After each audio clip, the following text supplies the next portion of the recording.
You never forget the moment someone you trust becomes unrecognizable. It doesn't happen slowly, it's instant. A flash of something behind the eyes, a sudden coldness in their voice. One moment they're laughing with you, the next their words cut like a blade. And you think to yourself, who is this person? But the real question is, were they always like this? And you just didn't see it. Carl Jung believed we all wear masks. He called it the persona, the version of ourselves we show to the world, shaped by expectations, approval, and survival. But beneath that polished exterior lies another part, the shadow. It's where we bury the parts of ourselves we can't accept. Anger, envy, fear, cruelty, weakness. Not because we're evil, but because we're afraid. We're taught to hide those parts, to be good, to be strong, to be in control. But what happens when the mask slips? It usually starts in stress, crisis, conflict. When the pressure is too much, the persona cracks. And from the crack, the shadow leaks through. Take Martin, for example. He was the golden manager at a fast-growing tech firm, empathetic, articulate, a team favorite. He remembered birthdays. He diffused conflicts. People said, he's the best boss I've ever had. But then came the merger. Departments collapsed overnight. Rumors flew. Martin, once calm and composed, changed. When a junior developer made a mistake in code during the final stretch, Martin didn't correct him. He humiliated him. Loudly, publicly, his voice sharp, his face red, he barked, "This is why we don't hire amateurs." The room fell silent. No one spoke. No one knew what to say. But one intern, quietly, said what everyone was thinking. That wasn't Martin. Except it was. That moment was Martin without his mask. Under the stress, the carefully constructed persona shattered, and the parts of himself he never dealt with, the insecurity, the fear of failure, the need to dominate, came pouring out. Jung called this the return of the repressed. And when we're not conscious of our shadow, it doesn't just haunt us, it becomes us when we least expect it. People will do anything, no matter how absurd, to avoid facing their own soul, Jung warned. That's why the shadow feels so shocking when it shows up, not because it's new, but because it's always been there, hidden in plain sight. It's in the sarcasm that stings just a little too much, the forced laugh that feels hollow, the overreactions that don't match the moment. The mask smiles, but the shadow watches, waiting for the right moment, or the wrong one. And when that moment comes, it doesn't feel like you're meeting a new person. It feels like you've been looking at a stranger all along. A stranger wearing someone else's skin. That's not your imagination. It's your intuition catching up with a truth you weren't ready to face. Because the shadow doesn't lie, it waits. They say you can trust a smiling face. But what if the smile is a trap? In every workplace, every family, every friend group, there's someone who always seems composed. They're the peacemakers, the problem solvers, the ones who laugh softly and say the right things. But that's the thing about masks. They're designed to fit so perfectly, you forget they're even there. Carl Jung called this mask the persona, a carefully shaped identity we wear to survive social life. It's not inherently bad. In fact, Jung believed it was necessary. But there's a danger when someone becomes their persona, when the mask isn't just something they wear, it's who they think they are. Take Jenna, for example, the beloved HR director. Everyone admired her. She remembered birthdays, gave thoughtful gifts, and always smiled in meetings. People trusted her until something cracked. One afternoon, a junior employee came to her in tears, having just been cornered and harassed by a senior manager. She was scared, vulnerable. But Jenna didn't flinch. Her face didn't even twitch. She simply said, "Maybe you're just too sensitive. We don't need drama here." That moment was like a shard of ice. The young woman left feeling confused, even ashamed, but others saw it too. The warmth Jenna had built for years suddenly felt artificial, empty. Her mask hadn't slipped, it had hardened. Jung wrote, "The persona is that which in reality one is not, but which oneself as well as others think one is." Jenna wasn't empathetic. She was terrified of chaos, terrified of being seen as weak. Her smile, her calm, her reputation, they were never rooted in truth. They were defense mechanisms, and when real emotional truth entered the room, she shut it down. Because the persona isn't built to handle authenticity, it's built to avoid it. It's a common trap.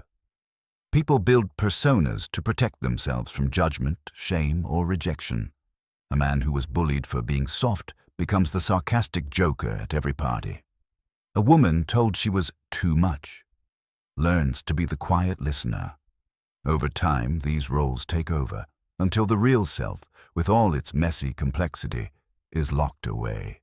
And when crisis hits, when someone needs empathy, when truth comes knocking, the mask becomes a weapon.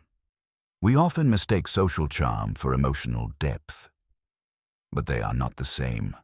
The persona excels in comfort. It thrives in routine. But under pressure, it shows its cracks. That's when the real nature of a person leaks out, not in what they say, but in what they allow. In Jenna's case, her need for order outweighed her concern for justice. She couldn't risk her image for the sake of someone else's pain. And that decision, subtle, calm, polite, was violence wearing a smile. There's a painful irony here. The people we often admire most, the calm ones, the ones who seem perfect, may be the most disconnected from their true selves. Because when someone is obsessed with being seen a certain way, it usually means they're terrified of being seen as they really are.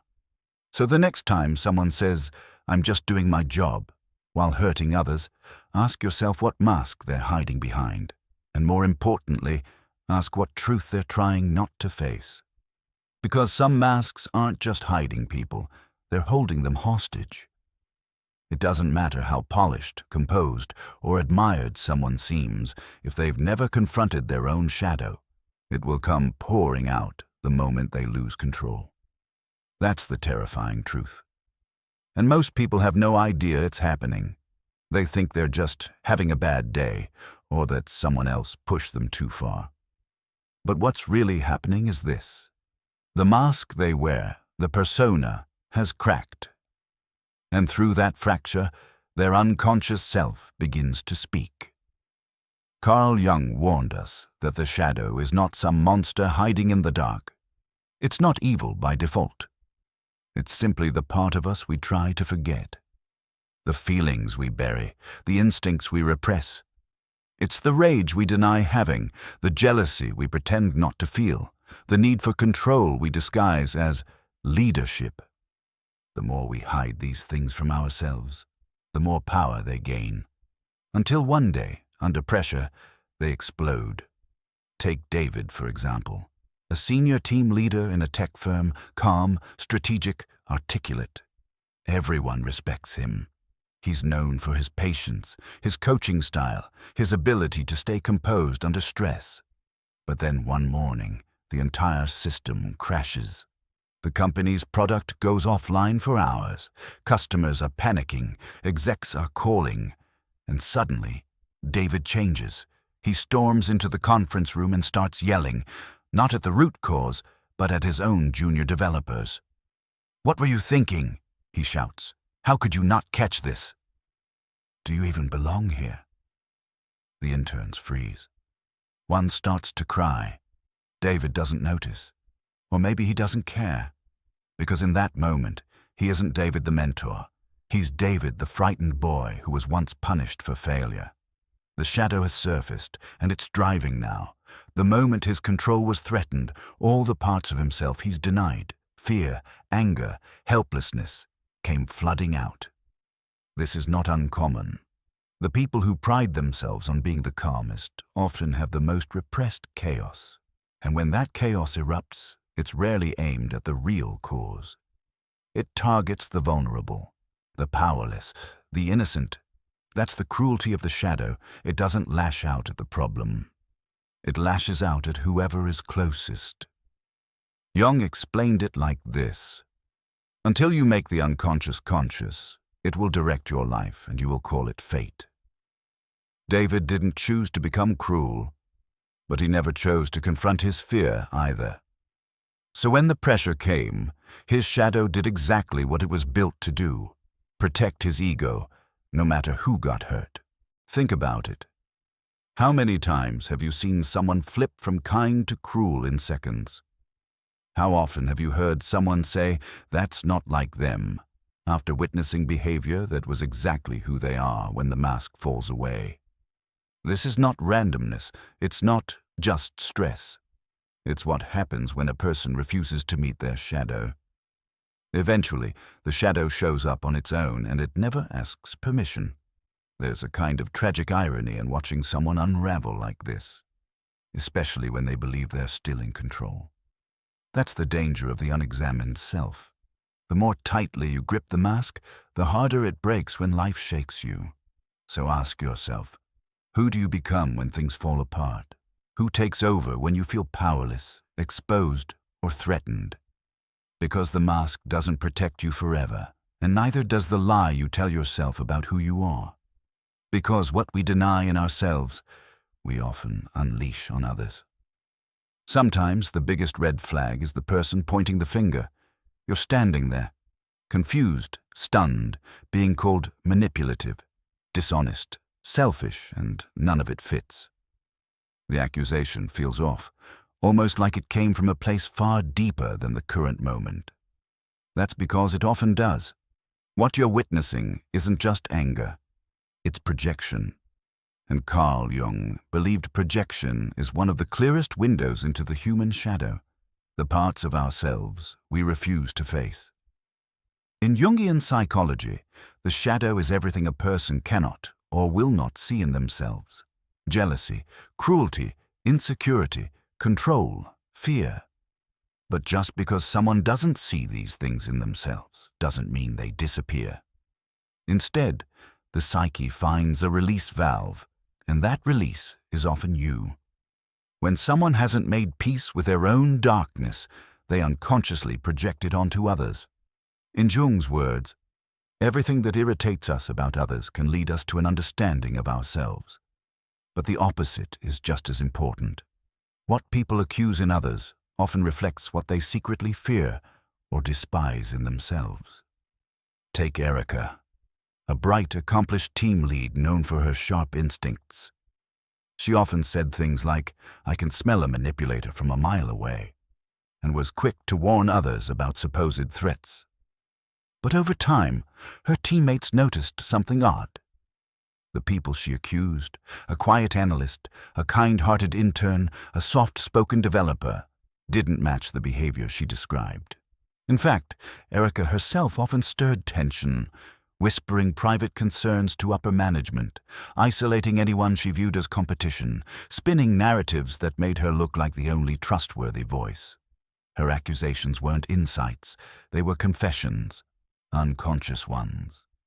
This is the heart of projection. The mind, unwilling to acknowledge its own flaws, flips the mirror outward. I'm not controlling, you are. I'm not dishonest, you can't be trusted. And in doing so, the projector shields themselves from guilt, shame, or discomfort. But it comes at a cost: damaged relationships, confusion, and misplaced blame. Think back to your own life. That boss who insisted everyone else was disloyal but seemed oddly paranoid. The friend who said you were distant just before ghosting you for days. The family member who called you selfish, yet never asked how you were doing. These aren't coincidences. These are patterns, and patterns always point somewhere deeper. Jung believed that integrating the shadow, facing it head-on, is essential for growth. Without it, projection becomes a defense mechanism that poisons connection and distorts reality. The tragedy is, most people never realize they're doing it. They truly believe you are the problem, never suspecting that their accusations are echoes of their own buried truths. So the next time someone comes at you with an intense, unfair accusation, pause. Ask yourself not just, is this true? But, what does this say about them? Because the moment of accusation might not be about you at all. It might be a glimpse into their unconscious war, because sometimes their hatred of you is really hatred of themselves. You never truly know someone until the floor beneath them gives way, until the comfort is gone, until their back is against the wall and the world isn't watching. That's when the performance stops and the shadow steps in. Carl Jung once said, "Until you make the unconscious conscious, it will direct your life and you will call it fate." Most people live with a well-polished persona, a social mask crafted to meet expectations, impress peers, and avoid judgment. But that mask is fragile. And when pressure mounts, in the middle of a betrayal, a failure, a public humiliation, it doesn't just slip, it shatters. And in the shards, the truth reflects. Take Sam, for example. On the surface, he was everything a community could admire, a respected non-profit leader, calm in meetings, warm in interviews, always speaking about empathy, accountability, and servant leadership. Parents loved him, volunteers trusted him. But one winter, his organization faced a sudden budget crisis. Major donors pulled out, salaries were at risk, and the cracks began to show. First came the meetings, shorter, colder. Sam started snapping at junior staff, accusing them of being disloyal or lazy. He withheld information, doubled workloads, and dismissed feedback with icy smiles. Then came the cover-up. Numbers were quietly altered in reports, expenses reclassified. When one team member raised concerns, she was fired for morale reasons. The board saw a composed leader doing what was necessary, but the staff saw something else entirely, a man cornered by fear, ruled by ego, and no longer tethered to the values he once preached. What happened to the kind, stable Sam? Nothing. He was never just that. His persona had done a remarkable job playing the part, but beneath it lived the parts he refused to face: fear of failure, hunger for control, desperation for recognition, all buried deep in the shadow. Jung believed that every person carries a shadow, and the less we acknowledge it, the more power it gains. Sam hadn't confronted his own darkness, so when crisis came, it took the wheel. What's striking is that Sam didn't see himself changing. That's the mystery of the shadow. It moves through us when we're unaware. It speaks through our justifications, our defensiveness, our denial. And when we finally look back, if we ever do, we wonder how we became the very thing we once judged. Sam, the leader who taught emotional resilience, became the man who broke others to keep himself upright. There's a haunting irony in watching someone's shadow rise, especially when that person once warned others about falling into it. But this isn't just Sam's story. It's a mirror. Who are you under pressure? What part of you takes control when your image no longer protects you? The ego clings to stability, but it's the storm that shows us what we've built inside. Crisis is not just chaos. It is revelation. And unless we've done the inner work, unless we've integrated the disowned parts of ourselves, we risk becoming exactly what we fear when the moment comes. Character isn't proven in comfort. It's revealed in collapse. Because only pressure reveals the shape of what's truly inside. Sometimes, the people who hurt you most aren't villains, they're reflections. It's a truth most people aren't ready to hear. When someone betrays you, controls you, or dismisses your worth, your first instinct is to label them as toxic. And sometimes they are, but not always. Carl Jung believed that our biggest triggers often come from the parts of ourselves we haven't faced. He called it the shadow, the hidden aspects of our personality that we repress or deny. And he warned that if you haven't done the inner work, your shadow won't stay hidden. It will find a way to stare back at you through other people. This isn't just philosophy. It's a map, and the territory is your life. Take Olivia, for example, a smart, independent woman in her 30s. She constantly found herself in relationships with emotionally unavailable men. Each one, in a different way, pulled away when things got close. One ghosted her after a year of dating. Another said, "You're just too much," during an argument. A third cheated and claimed he felt trapped.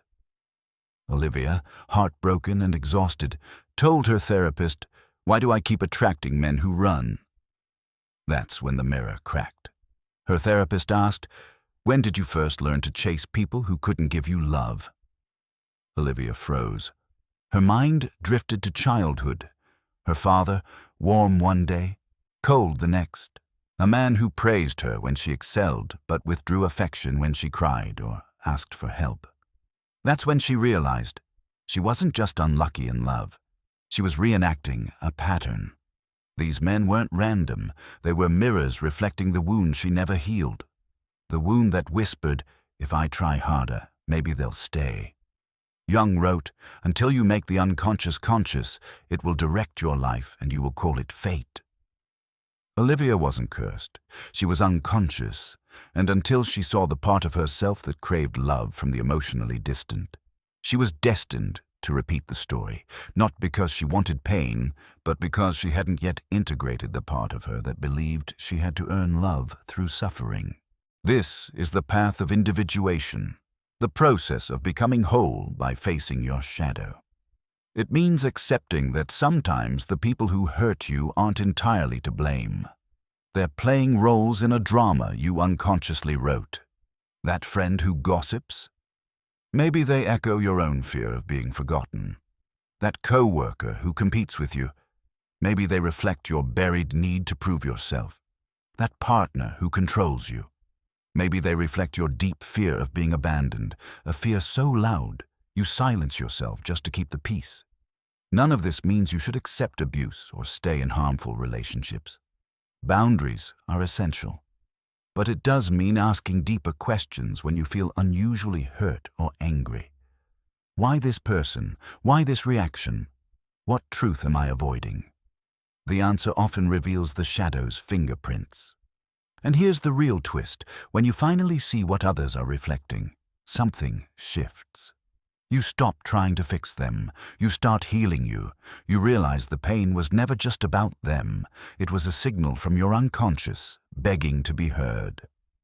Carl Jung once said, "Everything that irritates us about others can lead us to an understanding of ourselves."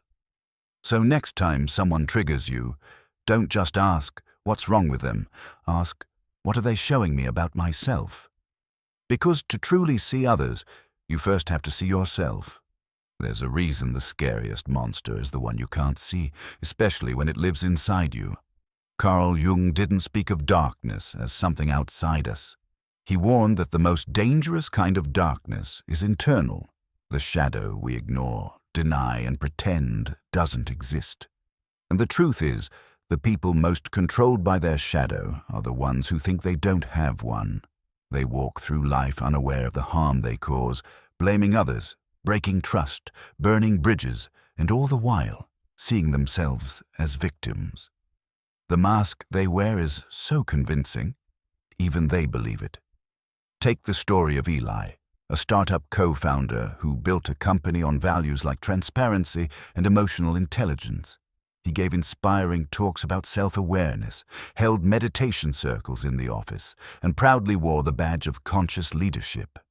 But when the company hit its first real crisis, a funding deal that collapsed overnight, Eli changed. In meetings, he grew cold, dismissive. He lashed out at employees who disagreed with him, accused others of disloyalty, and eventually fired his co-founder for spreading negativity. He couldn't see that he was unraveling. To him, he was just protecting the vision. But to everyone else, the mask had shattered. This wasn't just a bad week. It was the shadow, all the fear, control, and insecurity Eli refused to face, taking the wheel. Jung explained it perfectly. Until you make the unconscious conscious, it will direct your life and you will call it fate. That's exactly what happened to Eli. He didn't lose his company because of bad luck. He lost it because he never met the parts of himself that lived behind the speeches and mindfulness apps. The shadow isn't evil. It's just unexamined. It's the collection of impulses, fears, and instincts we push away to protect our image. But what we push down doesn't disappear. It festers. And when life presses hard enough, it leaks through in our words, our decisions, our tone. People controlled by their shadow often look calm on the outside until something threatens their illusion. That's when the real self steps forward, unfiltered and raw. But here's the power of shadow work. When you face what's hidden, it stops holding power over you. When you admit your capacity for anger, envy, arrogance, or fear, not as failures, but as parts of your human self, you gain freedom. You stop reacting. You start choosing. The person who has looked their shadow in the eye becomes less dangerous to others and more powerful within. They no longer need to destroy, blame, or run. They can stand in discomfort, own their flaws, and grow. This is the heart of individuation, Jung's term for the journey toward wholeness. It's not about becoming perfect. It's about becoming real, integrating the persona, the shadow, the ego, and the soul. The people who do this are often quieter, more grounded. They don't need to impress or dominate. You feel something different around them, a kind of settled power, because they've made peace with their own mirror. Ask yourself this. What have you refused to see in yourself? What part of you only shows up when no one's looking, or when everything falls apart? That's where your work begins. And once you begin, you'll notice something. The world starts making more sense. People's masks become easier to read. Your own triggers become signposts, not traps. You stop mistaking control for confidence or niceness for integrity. You start seeing the real world and the real you. Because once you know how to see the mask, you can finally meet the soul beneath it. Some of the most dangerous people you'll ever meet will never raise their voice. They'll smile, they'll flatter, they'll make you feel seen, chosen, even protected until you say no.